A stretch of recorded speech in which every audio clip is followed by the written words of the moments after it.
Good morning, students. Today we are going to discuss a topic of equilibrium. Topic is polyprotic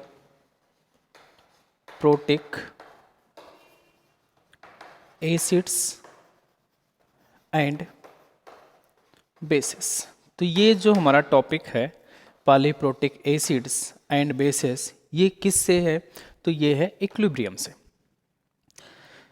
थोड़ा सा समझते हैं क्या है पॉलीप्रोटिक एसिड एंड बेसिस। तो कोई एक ऐसा एसिड है जिसके पास ये टेंडेंसी है या जिसके पास ये कैपेसिटी है कि वो मोर देन वन प्रोटॉन से ज़्यादा क्या करता है, प्रोटॉन को रिलीज कर सकता है या डोनेट कर सकता है किसी एक्वस मीडियम में।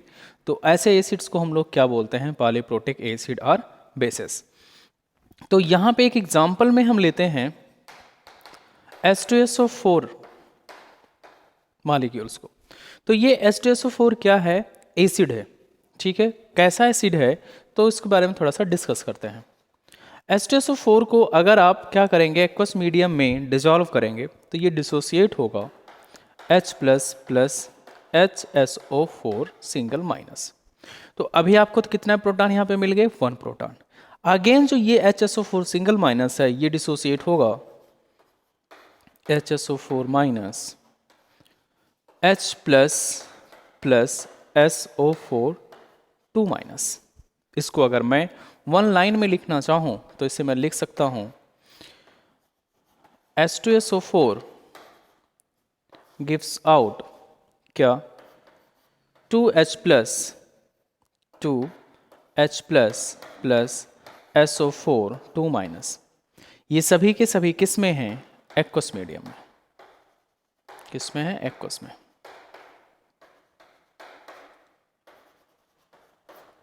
एक्वस मतलब विद वाटर। किस में है ये? एक्वस में। तो आप यहाँ देख रहे हैं फाइनली कि ये जो H2SO4 है, ये H2SO4 कितने प्रोटॉन को डोनेट करता है? तो ये 2 प्रोटॉन्स को डोनेट कर रहा है। तो इसलिए ये कैसा एसिड है? तो ये तो है एक पॉलीप्रोटिक एसिड। और पॉलीप्रोटिक एसिड में कौन सा एसिड है? तो ये है डाइप्रोटिक एसिड और डाइप्रोटिक बेस। ठीक है, ऐसे ही एक एग्जांपल और लेते हैं किसका? ऑक्जेलिक एसिड का। आई होप आप सभी को ऑक्जेलिक एसिड का जो फार्मूला है वो पता होगा। एग्जांपल नंबर ये था 1 और ये है 2। तो ऑक्जेलिक एसिड होता है COOH। तो अब इसके लिए हम देखते हैं कि ये कैसा है, पॉलीप्रोटिक में, डाइप्रोटिक है, ट्राइप्रोटिक है, कैसा है। तो जब हम इसको एक्वस मीडियम में डिसोसिएट कराते हैं ऑक्जेलिक एसिड को, या डिसोसिएट ये होता है तो क्या बनाता है? COO negative plus 2H plus. यानी कि ये जो ऑक्जेलिक एसिड है इसके पास कितने इलेक्ट्रॉन दोनों की कैपेबिलिटी है, कैपेसिटी है?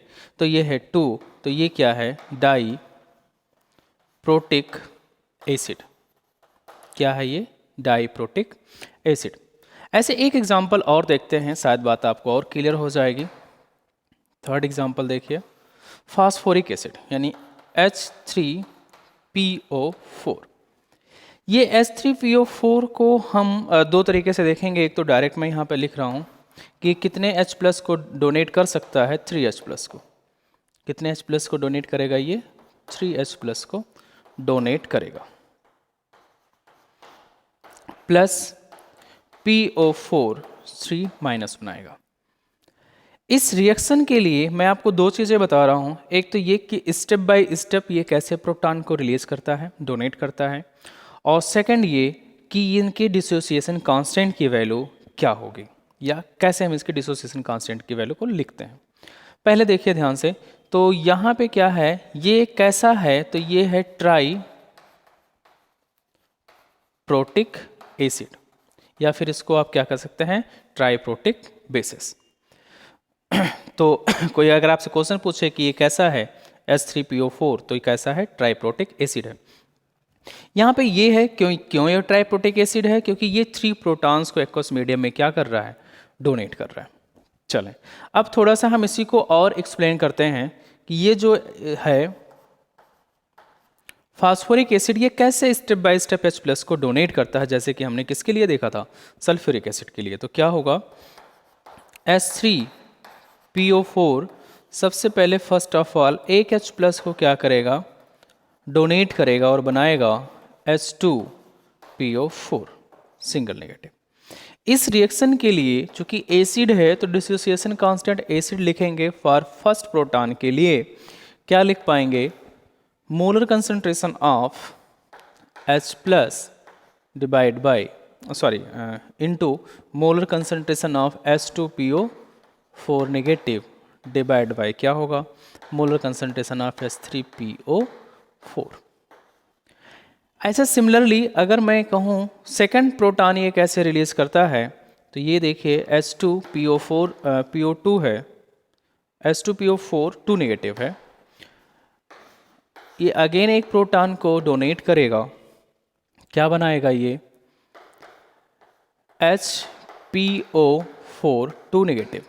अगेन इसके लिए अगर आप क्या लिखते हैं, डिसोसिएशन कांस्टेंट फॉर एसिड, और किस प्रोटॉन के लिए लिख रहे हैं, सेकेंड, तो इसलिए Ka2 लिख रहे हैं। ये लिख पाएंगे आप molar concentration of H plus ये into molar concentration of HPO4 2 minus divide by H2PO4 single minus, ये यहाँ पे ध्यान रखिए सिंगल माइनस है। Clear, okay. नेक्स्ट अब थर्ड प्रोटॉन ये कैसे डोनेट करता है, यहाँ से देखिए HPO4 2 माइनस है, रिवर्सिबल, क्या बनाएगा H plus plus PO4 3 minus. तो इसके लिए अगर हम डिसोसिएशन कांस्टेंट लिख रहे हैं थर्ड प्रोटॉन के लिए तो क्या लिखेंगे, H3O positive PO4 3 negative divide by HPO4 2 negative. तो देखिए हमें अगर आता है कि हम डिसोसिएशन कांस्टेंट कैसे लिखते हैं तो हम ये इजीली समझ पा रहे होंगे, नहीं समझ में आता तो एक बार मैं थर्ड के लिए फिर से बता दे रहा हूँ। जब भी आप इक्विलिब्रियम कांस्टेंट लिखते हैं या डिसोसिएशन कांस्टेंट लिखते हैं तो क्या लिखते हैं, मोलर कंसंट्रेशन ऑफ प्रोडक्ट, यानी कि products of molar concentration of the products and molar concentration of reactants, यानी कि product of the molar concentration of the reactants. इनका जो रेशियो होता है वो किसके इक्वल टू होता है, इक्विलिब्रियम कांस्टेंट के कहते इक्वल होता है या फिर किसके, डिसोसिएशन कांस्टेंट के इक्वल टू होता है। तो इतनी चीज़ें हमें जाननी थी किस टॉपिक में, तो जो अपना टॉपिक क्या है, पॉलीप्रोटिक एसिड्स एंड बेसिस। तो पॉलीप्रोटिक एसिड्स क्या हैं, बेसिस क्या हैं, ये बात अगर क्लियर हो गई है तो अच्छी बात है, अगर नहीं कोई डाउट होगा तो एक बार आप मुझसे पूछ लेना, ठीक है। तो ये तो अपना जो टॉपिक था वो टॉपिक था पॉलीप्रोटिक एसिड एंड बेसिस। अब नेक्स्ट टॉपिक लेते हैं, another topic is buffer solution. Topic क्या है, बफर सॉल्यूशन। तो आज का जो ये क्लास होगा, इस क्लास में हम दो टॉपिक को मेनली देख रहे हैं। एक तो टॉपिक आपका था पॉलीप्रोटिक एसिड एंड बेसिस, और जो सेकेंड टॉपिक है वो है बफर सॉल्यूशन।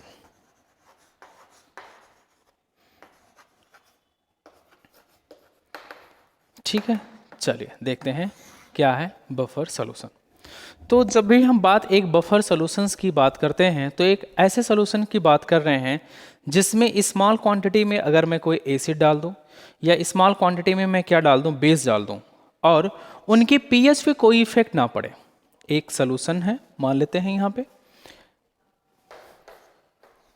यहाँ एक क्या है, सॉल्यूशन है। इस सॉल्यूशन का कुछ पीएच होगा, जो भी है इस सॉल्यूशन का पीएच XYZ कुछ भी मान लो। तो अगर मैं इस सॉल्यूशन में स्मॉल क्वांटिटी में एसिड डालूं या फिर स्मॉल क्वांटिटी में बेस डालूं, ध्यान रखें ये बात कि जो क्वांटिटी होनी चाहिए वो स्मॉल होनी चाहिए।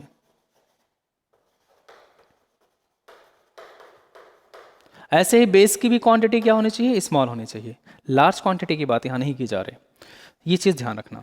तो अगर आप क्या कर रहे हैं कि किसी सोल्यूशन में स्मॉल क्वांटिटी में लिटिल अमाउंट में बेस या लिटिल अमाउंट में क्या डाल रहे हैं, एसिड डाल रहे हैं, और उस सोल्यूशन का पीएच चेंज नहीं हो रहा है, तो वो जो सोल्यूशन है वो क्या कहलाएगा आपका, बफर सोल्यूशन। बोलिए बात ठीक है यहाँ तक कि क्या?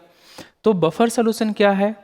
The solution which resists the change in pH by adding a small quantity of acid or bases। तो ऐसे सोल्यूशन को हम लोग क्या कहते हैं, बफर सोल्यूशन। अब इस बफर सोल्यूशन में और हमें क्या देखना है, तो बफर सोल्यूशन हमारा जो है वो 2 टाइप के होता है। पहला क्या है, एसिडिक बफर,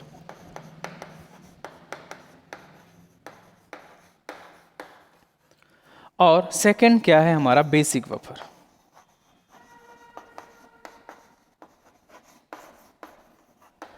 तो एक है एसिडिक बफर और एक क्या है, बेसिक बफर। पहले देखते हैं एसिडिक बफर सॉल्यूशन हम किसे कहेंगे।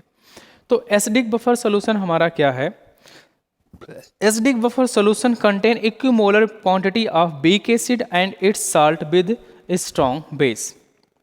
क्या कहने का मतलब हुआ कि हम एसिडिक बफर किसे कह रहे हैं, तो एसिडिक बफर हमारा क्या है कि एक ऐसा सॉल्यूशन है जिसमें हमने एक वीक एसिड लिया है, वीक एसिड, और एक स्ट्रॉन्ग बेस का सॉल्ट लिया है, स्ट्रॉन्ग बेस सॉल्ट लिया है। ठीक है ना? तो इस चीज़ को थोड़ा ध्यान से समझिएगा यहाँ पे कि मैं क्या कह रहा हूँ।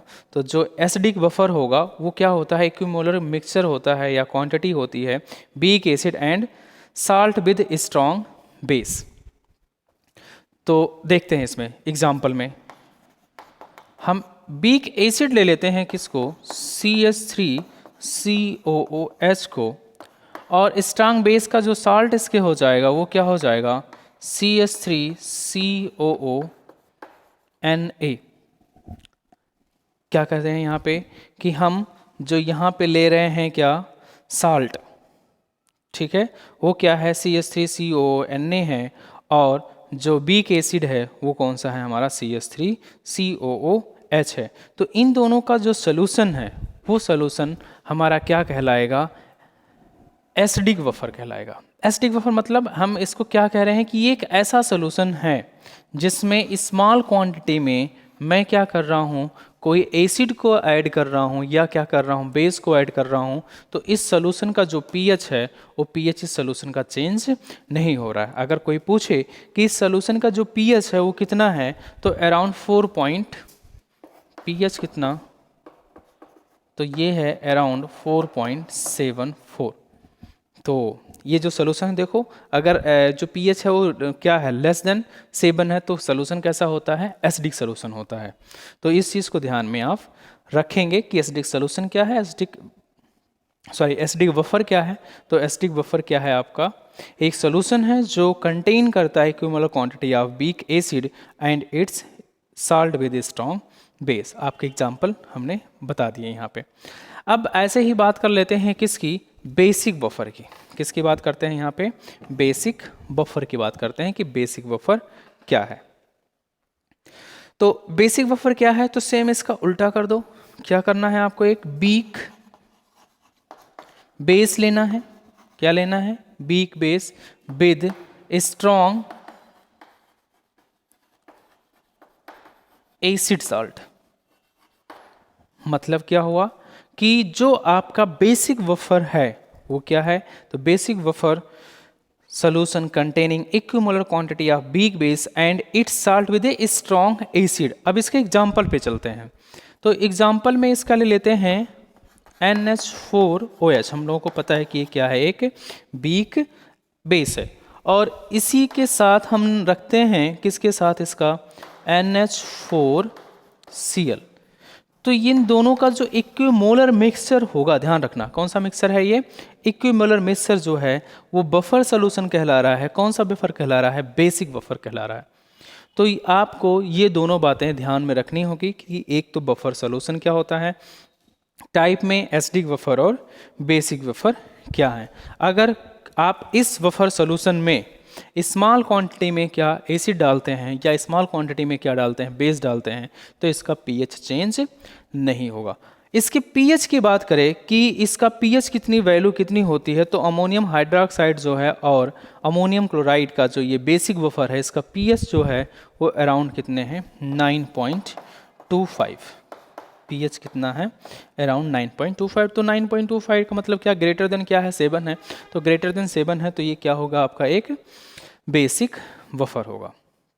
अब यहीं पे हमें एक और लास्ट टॉपिक देखनी है, उसके बाद इस क्लास को ओवर करेंगे। तो वो टॉपिक है अपना क्या, बफर एक्शन। टॉपिक क्या है, बफर एक्शन।